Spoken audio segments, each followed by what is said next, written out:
É um prazer imenso nós podermos estar juntos outra vez, tendo a chance de chegar aonde você está e aonde todo mundo pode, nesse momento, estar, não importando em que lugar seja.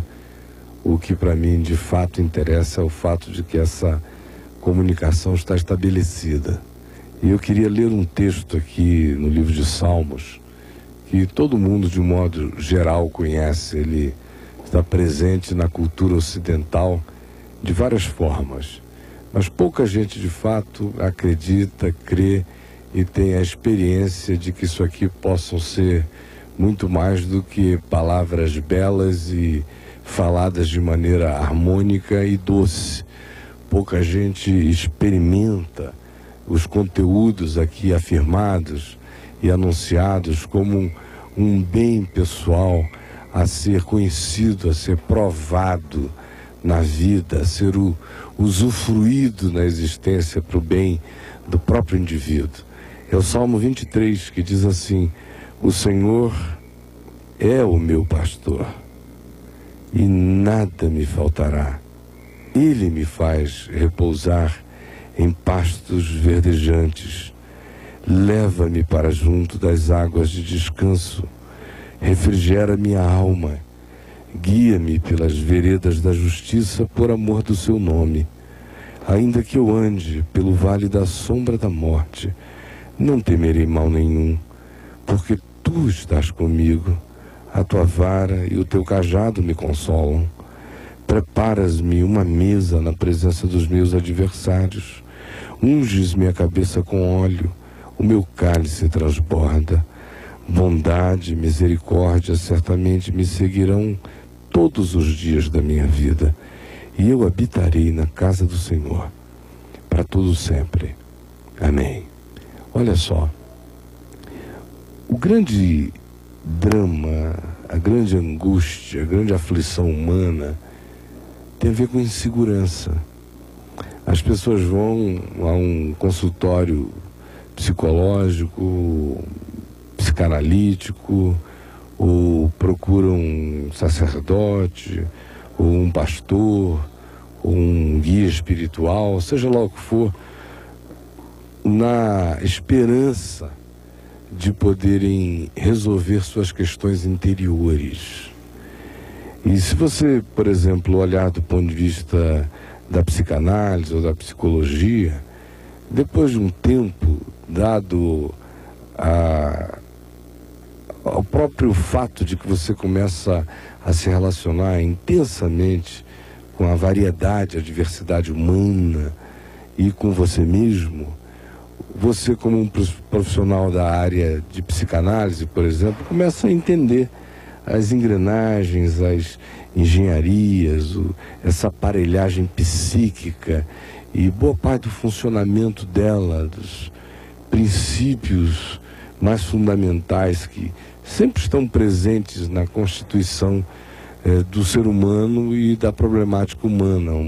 Há uma determinada lógica, apesar da imponderabilidade e da impossibilidade tátil da gente pegar no problema. Mas dá para enxergar nuances, variações de problemas de natureza interior, e que depois de um tempo você começa a se habituar a mapear e a ver as relações de causa e efeito entre uma coisa e outra, as fontes geradoras de determinado tipo de sintoma que as pessoas manifestam. Mas aí ainda se está falando de algo muito superficial, porque você está tratando ainda não com as causas mais essenciais.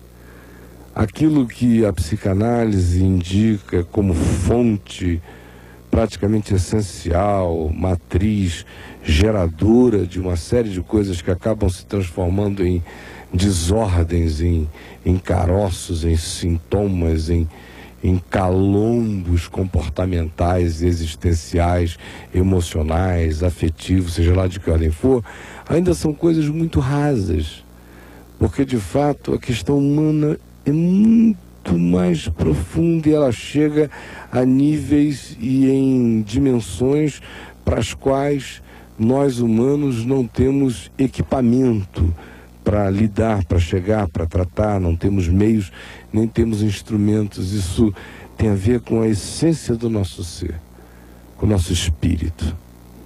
E a psicologia não é uma ciência que possa tratar do espírito. Ela lida com as complexidades da alma e as implicações disso na existência humana. Mas no que diz respeito àquilo que está latente por baixo da própria psique, numa dimensão mais profunda, nenhum meio ou instrumento humano chega lá. E aí, nesse lugar inatingível por nós, que é um lugar onde só a mão de Deus chega, onde só o Espírito de Deus alcança, no profundo do nosso ser, o grande problema e único se chama insegurança.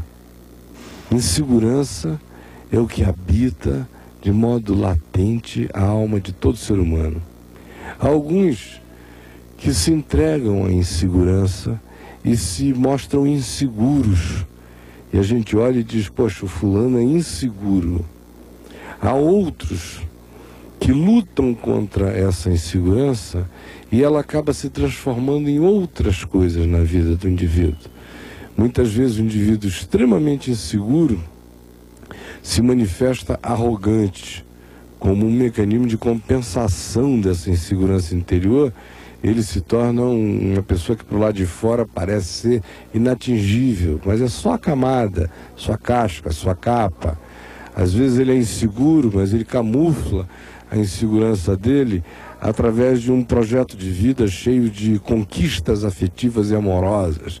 E aí você diz assim, poxa, o fulano é um cara seguro, matador, chega, pega e leva, é o carcará. E não sabe que o que está lá no fundo é insegurança, que ele precisa fazer aquilo o tempo todo, do contrário, ele entra em pânico. Ele precisa se afirmar direto, porque se houver um intervalo entre uma conquista e outra, ele fica com medo de perder a potência. E a potência não é de fato sexual, é interior. Ele se sufoca e diz, será que eu ainda sou o mesmo? Ele precisa estar provando toda hora. Em outros, essa insegurança camuflada se manifesta como busca desenfreada de sucessos visíveis, materiais, tangíveis e demonstráveis. Aí o cara se mata de trabalhar, de produzir, de abrir 1000 frentes. Ele fica viciado em adrenalina.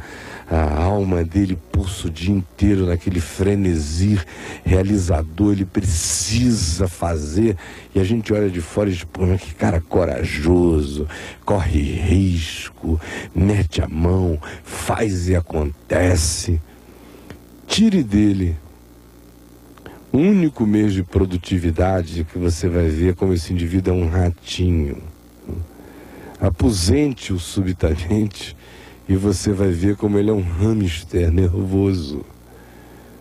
Venha ele a falir por alguma razão e você vai verificar que não sobra nada na vida dele. É por isso que muita gente se mata nessa hora, ou se droga, ou se vicia, ou se alcooliza, porque não sobrou nada para além daquela realização para ele, porque dentro dele ele não descobriu ainda que o grande valor é ele ser ele próprio. A grande segurança está em ele poder existir com a consciência de que o valor da existência dele não é mensurável por conquistas nem realizações exteriores. Eu estou dando esse exemplo apenas para mostrar como nós vivemos sob grandes falsificações. O inseguro, a gente vê e a gente às vezes até tem pena dele. O inseguro que camufla a sua insegurança se torna herói e modelo e paradigma e exemplo para muitos de nós. E a gente não sabe que tanto um quanto o outro padecem da mesma coisa, insegurança. Este salmo que eu li fala de um coração que encontrou segurança total. E ele começa dizendo, olha, o Senhor é o meu pastor, nada me faltará. E E aí a gente pensa que, uma vez sendo dito isto, a vida desse cara está resolvida para sempre. Ele não cansa, ele não se angustia, ele não se aflige, ele não foge, ele não entra em depressão, ele vence todas as pessoas, ele não tem inimigos, ele caminha uma vida absolutamente intocável. E não é nada disso. Quem pensa que é assim e pensa que ser de Deus gera isto, está enganado. E quem quer que diga a você que em você, assumindo em fé que você é de Deus, todas as demais coisas estarão afastadas, como maldade e dificuldade na sua vida, está lhe enganando. É trabalho de charlatão, de estelionatário, de falsificador da realidade. Porque o que o Salmo ensina não é isto. O Salmo diz que quando Deus é o pastor, o Senhor é aquele que a gente sabe que cuida da gente, nós nos sentimos pertencendo a Ele, objeto do cuidado dEle, do amor dEle, da providência dEle, do carinho dEle, e descansamos e confiamos nisso. Então nada mais falta, não mais porque a gente não tenha ou deixe de ter a possibilidade de deixar de possuir alguma coisa. Nada nos falta não porque tudo esteja presente. Nada nos faltará não porque nós possuamos tudo. Ao contrário, nada nos faltará é porque quando o Senhor é o nosso pastor, tudo deixa de ter essa importância que tudo tem para as pessoas. As coisas são só as coisas. E aí elas não determinam mais o significado da sua existência. Elas não são mais as que emprestam valor a você. Você não se mede mais como pessoa pela quantidade de amigos que tem ou deixou de ter. Você não se mede mais pelas pessoas na vida pela possibilidade de que tudo em volta de você esteja absolutamente harmônico. Se estiver, você está ótimo. Se não estiver, você está mal. Você não se avalia mais na vida em razão de farturas ou circunstâncias favoráveis, sejam elas quais forem, para poder dizer: o Senhor é o meu pastor e nada me faltará. Ao contrário, às vezes nada disso está presente, mas nada disso faz falta quando o Senhor é o pastor. E o oposto disso é que às vezes tem-se isso tudo, mas quando Deus não é o pastor do ser da gente, você tem isso tudo e sente falta de todas as coisas. O que de fato preenche a vida não é o ter. E o que esvazia a vida não é o não ter. O que preenche a vida é o ser. E quando você não é, você pode ter tudo o que quiser. Porque mesmo tendo tudo, tudo lhe faltará.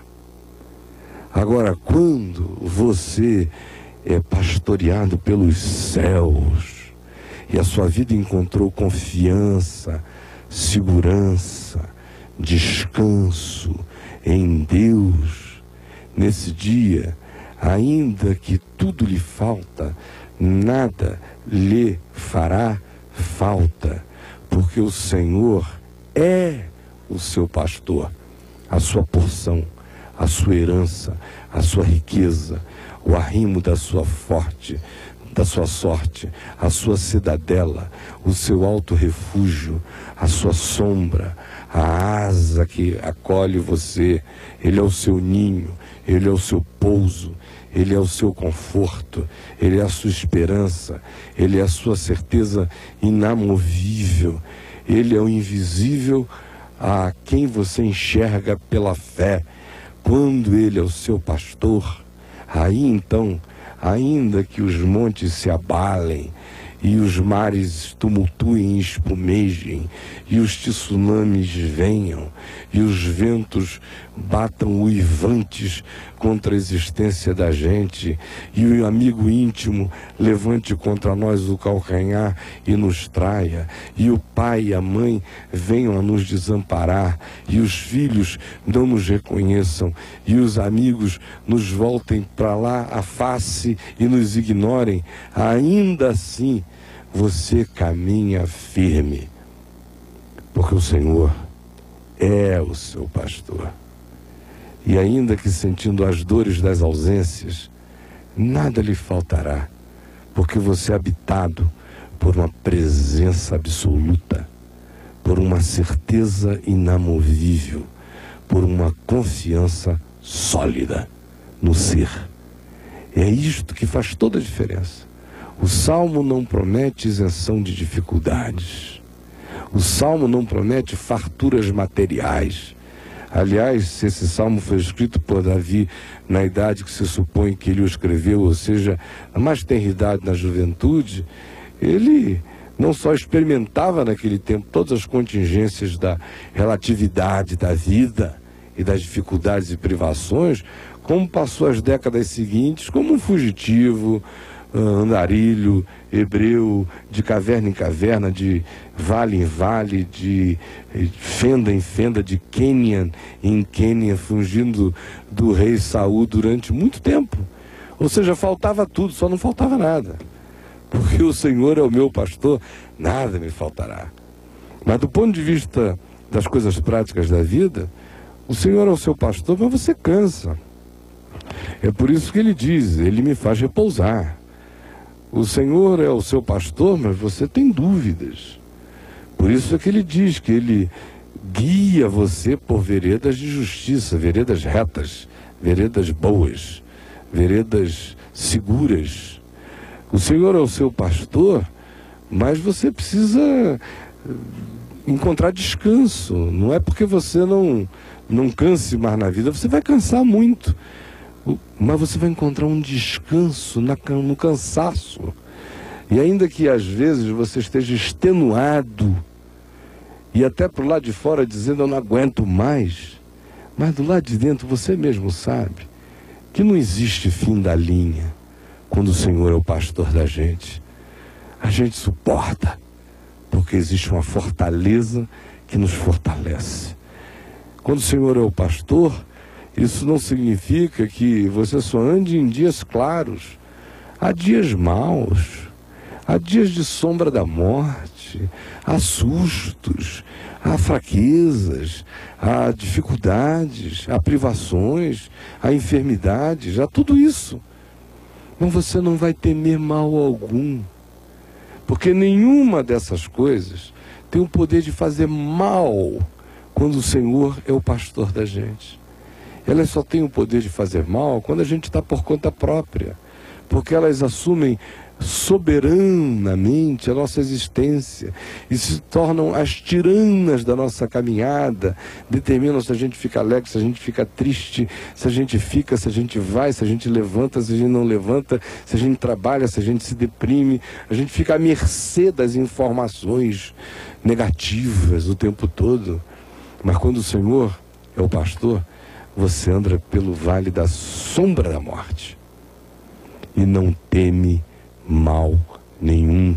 E mais que isso, pode até haver inimigo presente, ou podem haver muitos inimigos. No caso aqui, ele diz que a proximidade dos inimigos era tão grande que sentavam à mesa dele, maquinando o mal.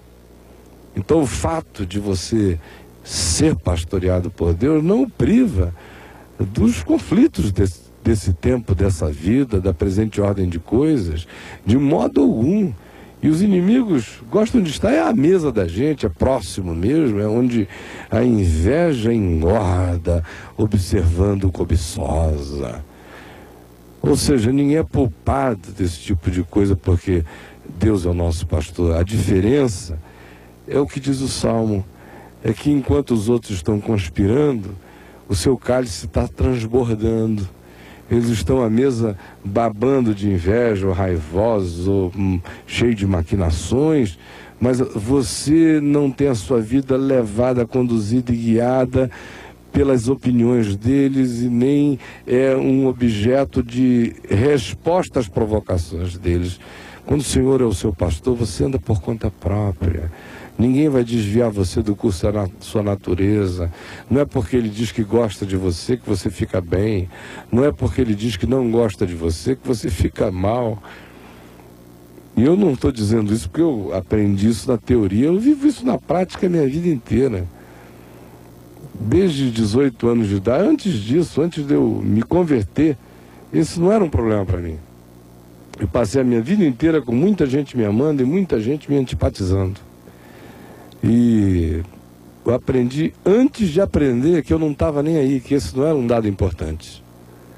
E depois que eu conheci a Deus, menos importante ainda se tornou. Meu desejo é ter paz com todos os homens. No que depender de mim, eu quero paz com todos os homens. Mas, sinceramente falando, não pense que a opinião pública, o que os outros dizem, o que os outros falam, o que eles insinuam, o que eles maquinam, me tira uma noite de sono. Pela graça de Deus, eu acho que eu virei um grande casca grossa, você entendeu? E não me causa nenhum constrangimento pensar que numa mesa grande está todo mundo maquinando contra mim, eu bebo meu vinho, como meu pão na paz, é um problema deles. Você está noutra. Você sabe qual é a sua referência, a quem que você está ligado, de onde vem a sua segurança, seu significado, sua afirmação. E mais do que isso, quando o Senhor é o seu pastor, apesar de todas essas coisas, você sabe que você é objeto de uma conspiração de amor.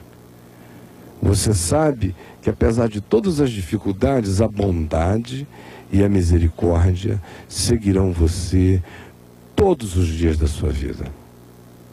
Mesmo aqueles dias de trevas, de luto, de perda, de falência, de medos, de tristezas, de lágrimas, de aflições súbitas. Mesmo nesses dias, você não olha em volta e diz: o mundo conspira contra mim. Meu Deus, as forças cósmicas devem me odiar. Não. Você sabe que são contingências.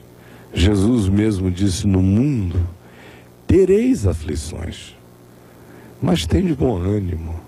Eu venci o mundo. Então, quando o Senhor é o seu pastor, você sabe que apesar do vale da sombra da morte, que apesar dos inimigos à mesa, ou conspirantes, que apesar do cansaço, do sufoco que às vezes bate, das dúvidas que às vezes vêm, apesar disso tudo, bondade e misericórdia seguem você. Você é seguido por isso. Você crê que você está sendo perseguido pelo bem, que a bondade e a misericórdia estão atrás de ti, correndo para te fazer bem. A tua confiança em Deus e esse caminhar que descansa e que anda em confiança mesmo, sabe que a bondade e a misericórdia estão em estado permanente de conspiração em seu favor. Isso é o que vence a insegurança essencial, você entendeu? Do contrário, você pode construir uma torre de 40 andares, botar seu nome lá em cima, em neon, pode ter 10 carros importados levando você para lá e para cá, limusines apanhando você, gente servindo, mulheres maravilhosas lhe cercando, amigos interesseiros lhe adulando. Você pode ter todas essas coisas e ser um ratinho, um hamster existencial, uma coisinha assim que acaba num petelequinho, sabe? É só fachada. E quanto eu tenho visto no curso dos anos de gente assim aparentemente inabalável. Aí você tira uma empresa do cara, ou ele ouve dizer que o filho ficou doente, ou que a mulher caiu em depressão e aquele homem enorme se desestrutura inteiro, bah, e se arrebenta. Onde está o outrora forte, o guerreiro, o poderoso?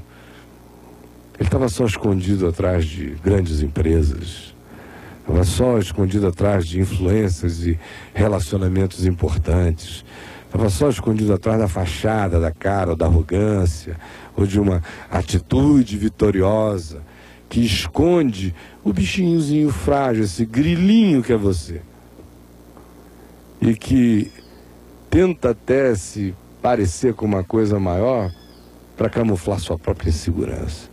Então os inseguros têm aqui sua resposta. E os inseguros disfarçados, que são todos os demais, têm aqui a sua resposta. E o que desvia o curso da natureza humana e vai fazendo a gente fazer besteira na vida o tempo todo é insegurança.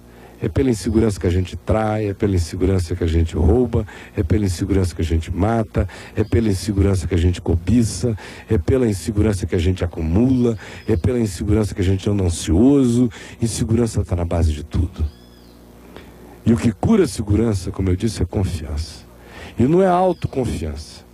Você pode ler livros de autoajuda, pode fazer o que você quiser, sair andando por aí dizendo eu sou o máximo, eu sou gostoso, eu sou inatingível, eu sou inalcançável, eu sou um vitorioso, eu sou isso. Pode testar toda a sua neurolinguística, ela vai ajudar muito.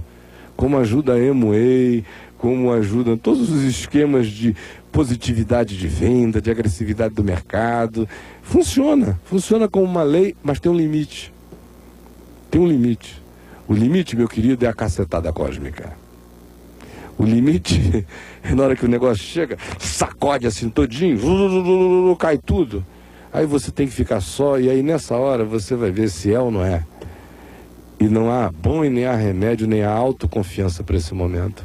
A única confiança que sara e cura a gente da insegurança, essa confiança que diz: o Senhor é o meu pastor e nada me faltará.